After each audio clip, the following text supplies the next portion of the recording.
Hello, welcome back. Today we'll be going over section 4.5 on exponential equations.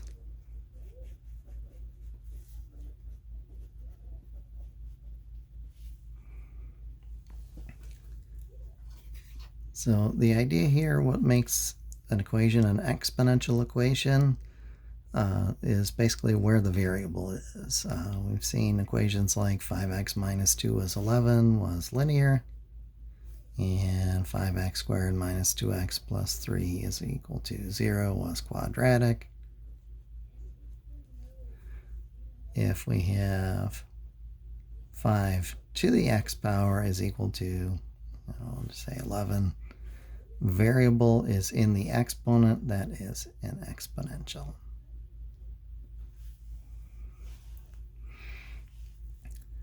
So there's one property we can use on some exponential equations, and that is if a is not worth 1 and greater than 0, a to expression number 1 equals a to the expression number 2.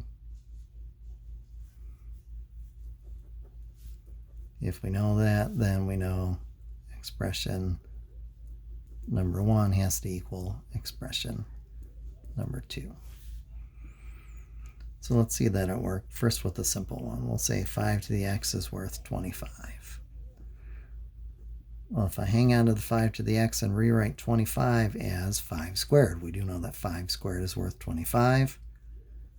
Base is not worth 1 or a negative number. I know that then my exponents have to be equal to one another. 2 is definitely in a set of real numbers, so that'll go in my solution set. Occasionally we do have to do a little bit more work than that, but that's the basic idea. If we have 4 to the x plus 2 power equals 8 to the x minus 1 power, each one of these is 2 to a power. 4 is 2 squared. So I have 2 squared to the x plus 2. It's worth 8 is 2 cubed. 2 cubed to the x minus 1. Power to a power, remember our shortcut is to multiply. So we have 2 to the 2x plus 4 power. It's worth 2 to the 3x minus 3 power. Now I have the format that I want. Same base, not worth 1, not a negative number, so the exponents have to be the same. So 2x plus 4 is worth 3x minus 3, and then you're just solving a linear equation in one variable from there.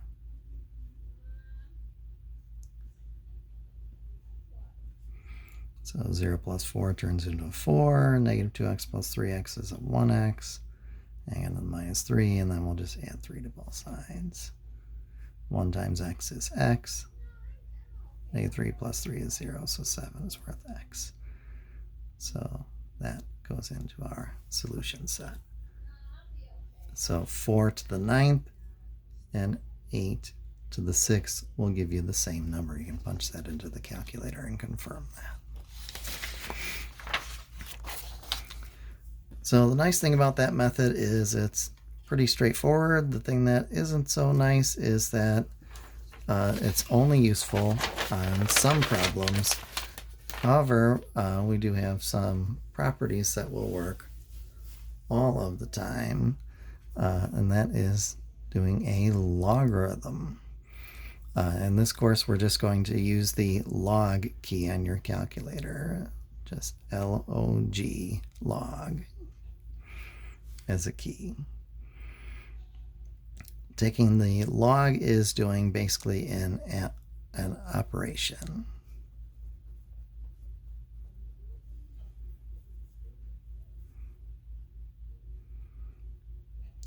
And we can take the log of both sides of an equation. We don't get into too much detail on what that means. If you take Mth097, you can find out a little bit more about that, what that means. But one important property of logarithms, if we have the log of a to the x power, that's the same as x times the log of a. That's the main property that we'll use. So what this does for us is this lets us solve when we have a problem that we can't make the bases match nice, neat, and pretty. So if we have 3 to the x is equal to 20, 20 is not a power of 3. We know that 3 squared is worth 9, and we know that 3 cubed is worth 27, so we know that our power is somewhere between 2 and 3. We'll just kind of write that estimation off to the side. So x has to be somewhere between 2 and 3. What we'll do is we'll take the log of both sides. So the log of 3 to the x is equal to the log of 20. Just like any of the other operations we had on equations, if you do it to one side of the equation, you have to do it to the other. Next, we'll use that property that the exponent becomes now a factor. So x times the log of 3 equals the log of 20. So we'll divide both sides by the log of 3. So then x is the log of 20 divided by the log of 3. Now, as far as your solution set, that is what your solution set looks like. Log of 20 over log of 3.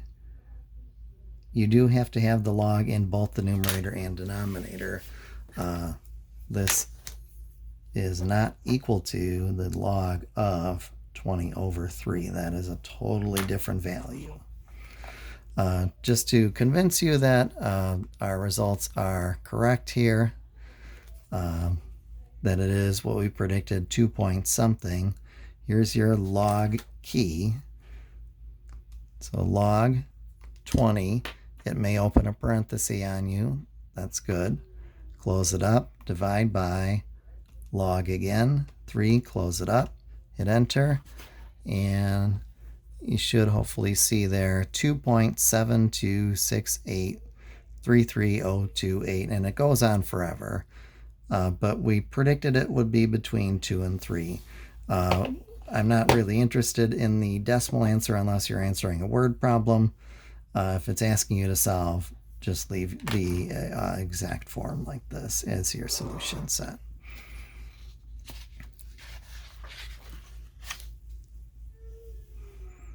Now, occasionally we will have an operation happening in an exponent. We might have 2 to the x minus 1 is worth 60.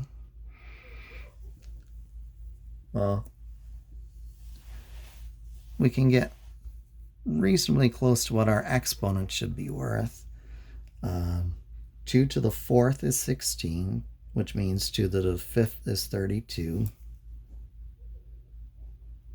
which means 2 to the 6th is 64. So x minus 1 should be worth 5 or 6, which means x should be worth somewhere around 6 or 7.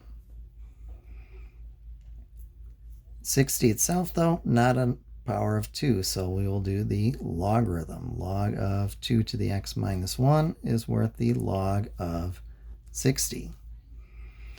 On this one, our exponent becomes a factor again. I had more than one term, though, so I'm going to need those parentheses. So x minus 1 times the log of 2 is worth the log of 60. We'll divide both sides by the log of 2. So now x minus 1 is worth the log of 60 divided by the log of 2. That does not reduce to 30, nor does it reduce to the log of 30. That stays exactly as you see it. Our last thing is we will add 1 to both sides.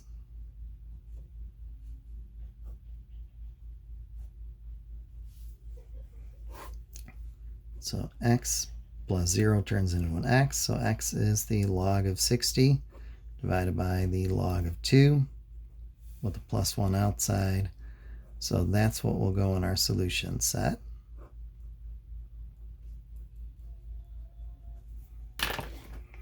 And just to sort of confirm our suspicions about what the value should be. So log 60, close it up, divide by log 2, close that up, and a plus 1. We said it should be between 6 and 7, 6.90689, blah, blah, blah, goes on forever.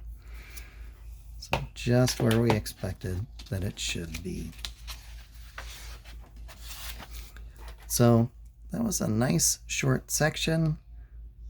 So, and that is enough that you should be able to do the homework from section 4.5. Usually I do 4.4 and 4.5 in the same class period.